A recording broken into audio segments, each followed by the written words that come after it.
வணக்கம் அன்பு நண்பர்களே, வாழ்க வளமுடன். மனவளக்கலை என்ற புக்ல இருந்து ஆசை சீரமைத்தல் அப்படிங்கிற பகுதியில இருந்து தொடர்ந்து நம்ம படிப்போம். இயற்கை தேவைகளால் ஆசைகள். உயிருக்கு அதன் செலவின் காரணமாக எழும் தேவைதான் ஆசையை உண்டு பண்ணுகிறது. உயிர் தனது ஓட்டத்தை உடலில் நடத்தும் போது அதற்கு செலவு ஏற்படுகிறது. அச்செலவால் ஏற்பட்ட உயிராற்றலின் குறையை நிறைவு செய்து கொள்ள பசியும் தாகமும் ஏற்படுகின்றன. பசியும் தாகமும் இயற்கை தேவைகளாகும். உணவை கொண்டுதான் நாம் அவற்றை நிறைவு செய்ய முடியும். எனவே உணவின் மேல் எண்ணம் செல்கிறது. இதுதான் ஆசை பிறந்த முதல் இடம்.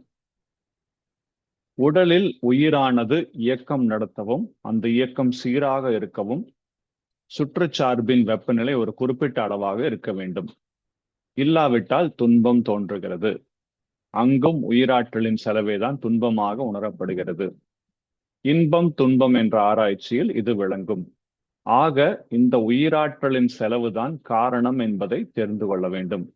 அதனை சரி செய்ய உடை, வீடு முதலிய சாதனங்கள் தேவைப்படுகின்றன.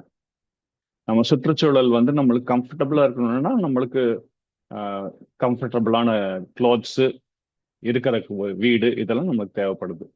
எனவே வெப்பமோ குளிரோ தோன்றும் போது உடை முதலியவற்றின் மேல் எண்ணம் தோன்றுகிறது.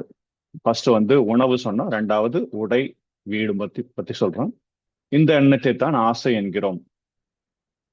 பருவம் வந்ததும் உடலில் ஜீவ வித்துக்குழம்பு முதிர்ச்சி வரும்போது, கழிவுப் பொருட்கள் உடலில் தேக்கம் வரும்போதும் ஒரு விதமான அனுபவத்தை அனுபவிக்க வேண்டி வருகிறது. தேங்கிவிடும் வித்துக்குழம்பின் வெளியேற்ற வேகம்தான் உயிராற்றலின் சீரான இயக்கத்திற்கு தடையாகி துன்பமாக உணரப்படுகிறது. இதனை சமன் செய்ய ஆணுக்கு பெண் துணையும் பெண்ணுக்கு ஆண் துணையும் தேவையாகின்றன. இப்படி ஆணுக்கு பெண் மேலும் பெண்ணுக்கு மேல் ஆண் மேலும் எழும் ஆசையே பெண் ஆசை என்று சொல்லப்படுகிறது. இதை போலவே மல, ஜலம் முதலிய இதர உடற்கழிவுப் பொருட்களும் அவற்றின் உந்து வேகத்தின் காரணமாக சில தேவைகளும் ஆசையை உண்டு பண்ணுகின்றன. உயிர் வாழ்வதால் பசி, தாகம், வெப்ப தட்ப ஏற்றத்தாழ்வு, உடற்கழிவுப் பொருட்களின் உந்து வேகம் ஆகிய 3 இயற்கை துன்பங்கள் வருகின்றன.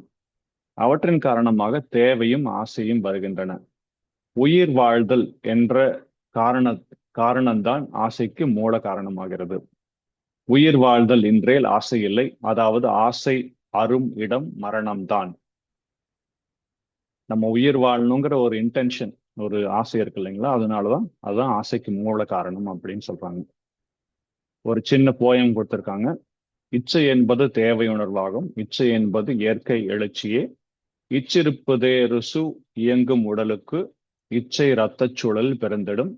இச்சை ஒளிந்திடும் இச்சுழல் நின்ற பின். இச்சை என்பது உயிரென பெருநிதி. இச்சை இயக்கமே வாழ்வு எனப்படும்.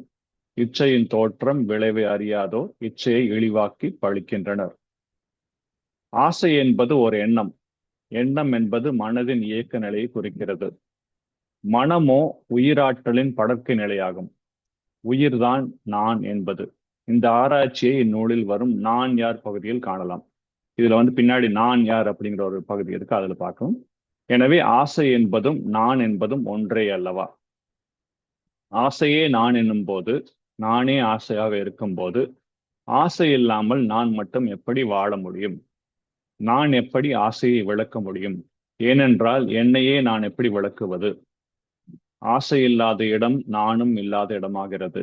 தெய்வ நிலைக்குத்தான் ஆசையே இல்லை, இருக்க முடியாது. ஜீவன்களுக்கு ஆசை இருந்துதான் தீரும் அப்படின்னு சொல்றாரு. சோ மனிதனாக பிறந்த நம்மளுக்கு எல்லாத்துக்குமே ஆசை இருந்துதான் தீரும். இன்ஃபேக்ட் ஒரு காலையில ஒரு மெடிடேஷன் இந்த மாதிரி ஒரு கிளாஸ்ல நீங்க உட்கார்ந்து இருக்கிறதும் உங்க லைஃப்பை நீங்க சரி பண்ணி ஒரு அமைதியான ஒரு சந்தோஷமான ஒரு வாழ்க்கையை வாழ்றதுக்கு ஒரு ஆசைப்பட்டு இங்க வந்திருக்கீங்க.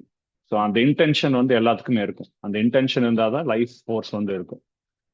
ஆசையோட அழியும் இடம் மரணம் அப்படின்னு சொல்லி பெரியார் சொல்றாரு. ஸோ இதோட இன்னைக்கு ஸ்டாப் பண்ணிக்கலாம் நண்பர்களே. Thank you so much. வாழ்க வளமுடன். Have a wonderful day.